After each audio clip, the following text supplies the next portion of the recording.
Credible criminal allegations against Marvel, the MCU, and more? Coming from a former director, writer, showrunner out of Marvel? Wow, could things get any worse? Well, yes, they could. Today, we'll tell you how Marvel is attempting to turn the page and get out of the woke phases they've been in, but it's getting harder and harder. As well, they're getting more stuck and more stuck, stucker and stucker, in the past and the mistakes that were made.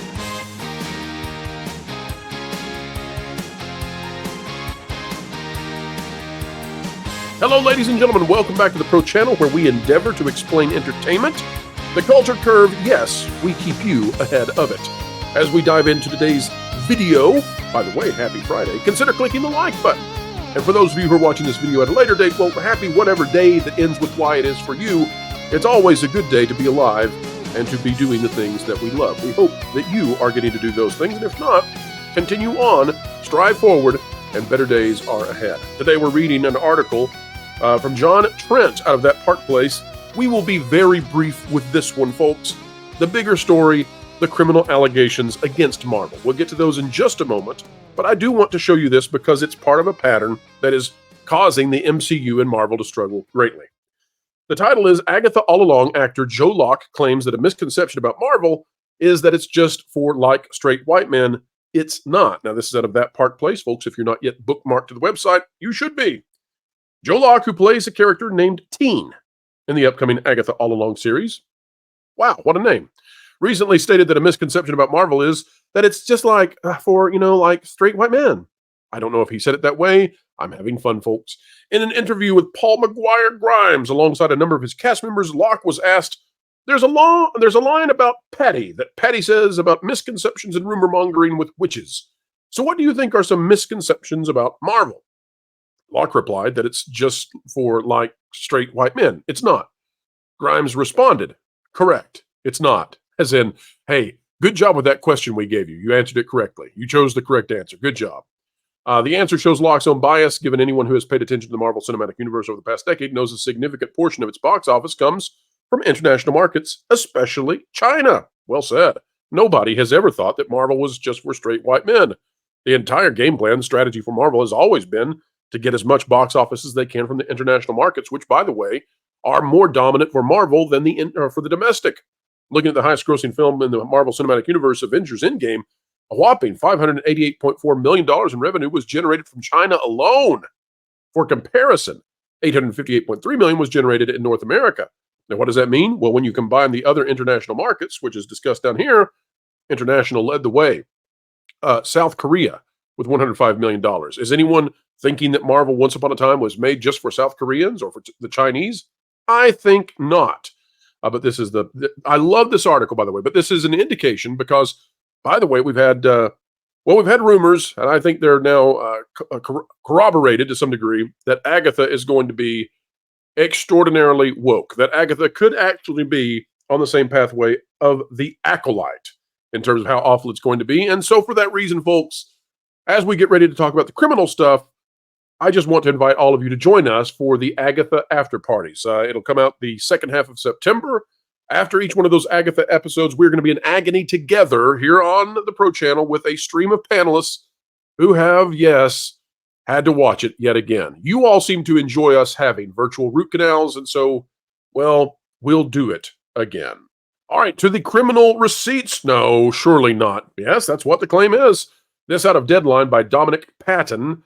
This is not getting good for Marvel. This is even worse, far worse than the Agatha situation, and causing them to really struggle to turn the page. Remember that Marvel largely wants to go in the direction of Ryan Reynolds, Hugh Jackman, Tom Holland, get to the Avengers, follow the success pattern of Deadpool and Wolverine, but they're stuck with a lot of suck that they've got to get through first. They've got Ironheart. They've got the new Captain America.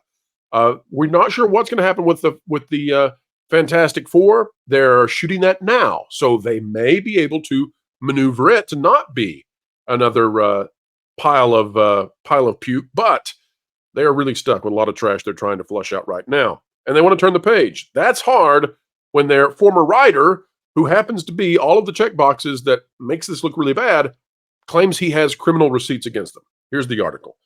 It says, I have the receipts. Beau DeMayo decries Marvel's criminal working conditions, goes to court to overturn the illegal Disney NDA, non-disclosure agreement. Here's Beau DeMayo. We always thought this was a bad idea, by the way, and we've said it here on the channel so many times, it's ridiculous. It was always a bad idea for Disney to hire and have someone be a showrunner of a children's entertainment product who also was running a quote-unquote Bonely fans account. Bonely fans. Get it? Beau DeMayo? It's what he called it, not us. We would never make such a pun. Exclusive is what it says. These allegations of egregious misconduct are false, said former X-Men 97 showrunner Beau DeMayo today about the dark cloud of gossip over his sudden pink slipping by Marvel and Disney from the Emmy-nominated animated series just before its debut earlier this year. Flipping the script, the seasoned scribe called out Marvel over its alleged toxic environment and near-criminal working conditions that turns individuals against one another, stokes paranoia to ensure compliance. Beau, welcome to what we've been telling you about. We just didn't know you would become the victim of it because, well, anyway, you're too male. That's what's going on here. Too male.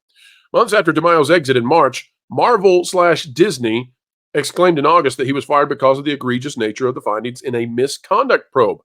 Now, isn't this fascinating how Disney works? And isn't it fascinating how now those who have enjoyed the way that Disney works are now being the targets of it, and they're not any fan of it at all. No, it's terrible to be targeted by a company that has you by the throat, metaphorically, with their NDAs. Remember those non-disclosure agreements? So Disney can slam poor Beau DeMayo, and Beau DeMayo can't do anything back. That's why he is going to court. Last month, DeMayo said that he was let go in part because of some particular fan art he reposed, implying strongly such rigidity is emblematic of the company's inside stance. Rumors at Disney have swirled around photos supposedly sent to X-Men 97 colleagues and accusations of getting too touchy with people on X-Men 97. Beau, you've been lacered. You've been lacered, Beau DeMayo. For those of you who don't follow the channel closely, of course, we're referring to the former head of Pixar, Mr. Lasseter himself, who was let go. He is the genius, by the way, behind Toy Story, behind Monsters, behind everything Pixar, everything. And they got him and sent him on his way because he was too touchy-feely. He put his hands on people's shoulders too often. And so poor Lasseter had to be let go. And, well, he went to Disney's competitors, and Disney went into a depression when it comes to animation. Today, his attorney Brian Friedman filed an expedited jury trial seeking complaint in LA Superior Court to have an allegedly illegal non-disparagement provision removed from the writer's exit package document. DeMayo took to Bonely fans to call BS on the Kevin Feige run Marvel and Bob Iger led Disney. You know, one of the things about this too is this guy is really putting his neck out. The reason most people don't do this and fight back against the House of Mouse is because if you do this, you will be blacklisted. You just will be. I'm not saying that Disney will do it. I'm not saying that any particular Hollywood company will do it. I'm not telling you that any talent agency will revoke their agents from you. I'm just saying that you're not going to get work. And everyone knows it. And that's why they don't battle back. Here's the quote. The rumors being spread around me online are lies, and they are offensive. But more concerning is that they're a smear campaign designed to discredit my credibility in order to cover up the egregious, prejudicial misconduct stretching from a select crew members on X-Men 97 all the way up to the top at Marvel Studios, DeMayo declared in his nearly 30-minute remarks to camera on the often explicit subscription social platform. Beau DeMayo going to Bonely fans to take down Kevin Feige. Now, how is that? What a weird, wacky world we live in. Admitting that personality conflicts happen, especially in creative environments like Hollywood, DeMayo also acknowledged that he has long known he is not everyone's cup of tea. Yet, in a nutshell, DeMayo asserted today that him being gay, black, and open about it at Marvel Studios was the real issue the company had with him. Beau, that's why they hired you. Do you understand? Now, let me say this. Beau, I don't think that way. And if I were going to hire you, it wouldn't be because of any of that. I wouldn't hire you because you have a OnlyFans account. So if you're going to make kids content, you're disqualified for that reason. I just wouldn't hire anyone with that kind of an account. Beau, I would hire you, though, if you didn't have a OnlyFans account, and if you kind of recanted doing some of the sultry stuff you do, and you wanted to write kids content, there's a path to redemption to get back to that. And I would probably hire you in the future because clearly you're a tremendous, amazing writer. You're awesome. There are things that go too far politically for me in X-Men 97, but as a whole, The series is incredible. We gave it a really good score here too. I believe an 8.7. I'd have to go back and check, but it was really good. But Disney does not think like I do, in my estimation, in my opinion. And my opinion is, and I'm allowed to have one of those still for now, because I don't live in places like Brazil or the UK. Beau, I think they hired you for the things you say they fired you for. How's that? Now, I also think that they're really not liking that you're using that against them now. But taste of their own medicine? Perhaps. DeMayo says that it was only after his initial conversation with company HR that he no longer felt safe at the studio as a gay black man, and that he was shown the door. As DeMayo bluntly said this morning, in the end, the offensive Marvels and others have leaked are designed to distract you from what really offended them. Someone like me dared to speak truth to people like them. Oh, so there was a conflict with your bosses. I think that's what I'm reading. Now, Beau, if you're out there, you correct me. I don't want to misconstrue what you're saying. Sounds to me like you had a disagreement with your bosses, and they didn't like that, and then you're construing that their disliking of your opinion, that their non-agreement with you, is not based on the merits of the argument or on their proclivities for what they like to do at Marvel, but rather based simply on this thing that I believe is the entire reason they hired you.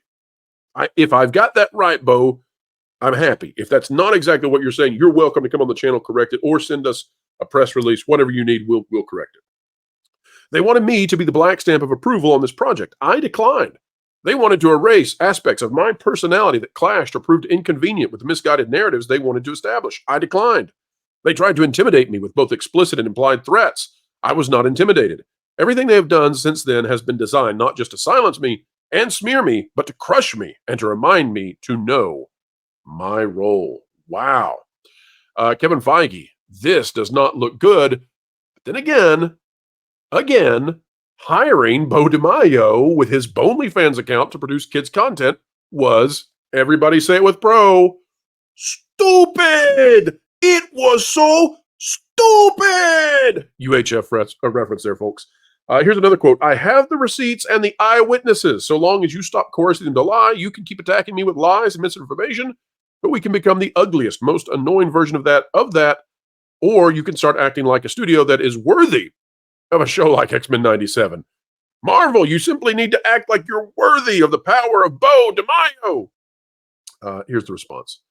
DeMayo, who intends to detail his prior employment with Marvel via OnlyFans, bore witness to and endured rampant discriminatory and harassing conduct during his years-long tenure with the company, says the six-page filing.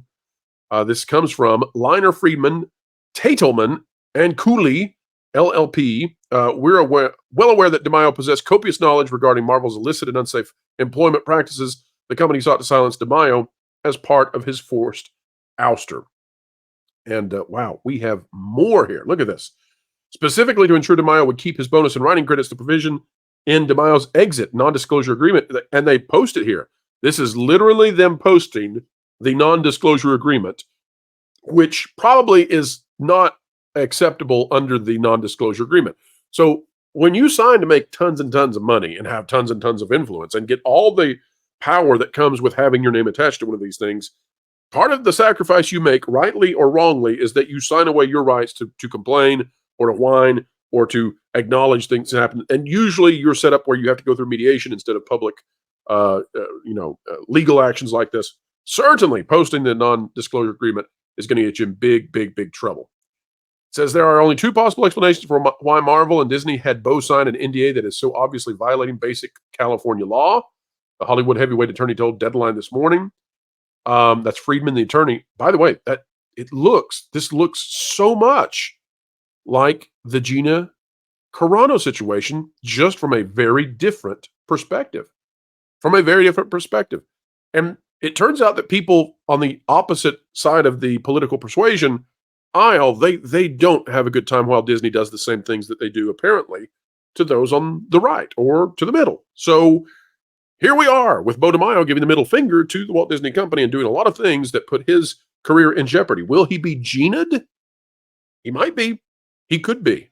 One thing for sure, though, this story plus the Agatha story doing no favors to Marvel getting the chance to get out of the muck and the slime that they've been in They need to get to a successful Phase 5, Phase 6, and beyond. This has been a sick Phase 6. It has been a Phase 5 dive and a sour Phase 4. Can they get out? Can they get to the door and get to the Avengers? Well, it's going to be a rough go of it until we're there. Folks, this is the end of the video, but it's not the end of our coverage of this. Continue to stay tuned to what we have to say by clicking the subscribe button. Also, if you could click like and share this out, we surely would like that. Folks, if you're not yet a member of the channel, it's the price of a soda per month. You get all kinds of exclusive content. We just released a new Genre Guys exclusively here on the channel, only to members yesterday. We would love to have you get to enjoy that great content. Folks, until the next time, we must bid you adieu, but we will continue 3 videos a day, thrice as nice, right here on the Pro Channel. So, until next time, keep learning, keep growing, and as always, keep having fun. All right, Bob, we need to make sure we got all your legal strategies figured out. Well, Mr. Lawyer, I'm thinking this is probably a good idea considering everything we've been up to at the company. First, we need to make sure that you understand that anything and everything you say will likely be used against you. You know, you're probably just gonna need to hire yourself a lawyer. Wait, what? Oh, and by the way, you should definitely double down on everything with the board and that whole proxy war thing. This place is losing money hand over fist, and that means that you can keep budgets lighter and management well paid. You think I should go and double down on a proxy war with Nelson Peltz? Oh, absolutely. Just make a trashy video promoting it. This is the company after all. Done. That should work. Our investors have been totally ignorant and willing to throw us money regardless of what we do with it anyway.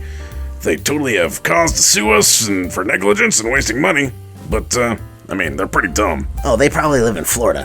And Texas.